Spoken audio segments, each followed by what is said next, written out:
Karibu. Sawa.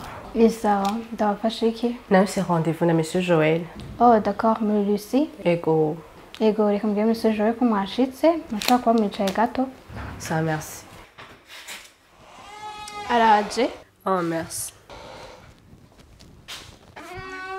Oh, ici. Sawa. Nakurindiriye nigishika cyinshi. Karibu. Merci.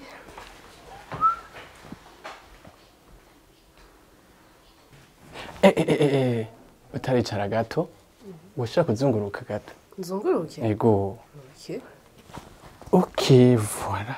Uko nyine. Karibu, Alice. Urafise kazoza keza. Ndabibona vraiment. Tukuze imana iki? Turafise jus, gingembre, turafise amata, inzoga.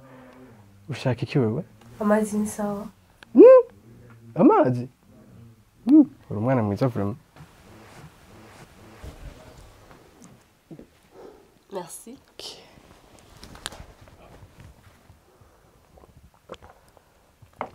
Lucie, narumvise ya ndirimbo yawe uhera kundungikira. Ego. Franchement, ufise akajwi keza vraiment.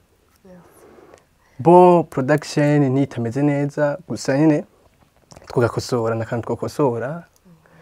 Ya, nyine kugira umusitari wa mbere ngaha anye muri East Africa. Isi yose yumva ijwi ryawe, uruvyumva? Yeah, merci.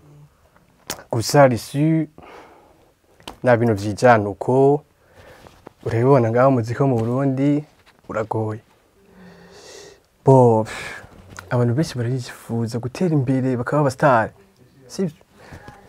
Me nabonye bufise udukarito twiza, nubise uzi no kuririmba. Ya gusa rero namba wifuza kuba umustar. Biva kuri wewe. Akubwira umustar arenze, sivyo? Monsieur, ndawubaha. Ariko ibintu nk'ivyo ntashobora gukora. Nzotera imbere kubera umuziki wanje, mpaka kuba kuryamana nawe. Nariko ndagutesta. C'est vrai. Umva ntuzi ko abantu benshi ariko bameze. Nashaka kuraba kuri prête kuba umustar wa danger. Okay. Yeah. Ndagukunda, ndagukunda. Oh! Bravo, bravo. Oh, waririmbye neza.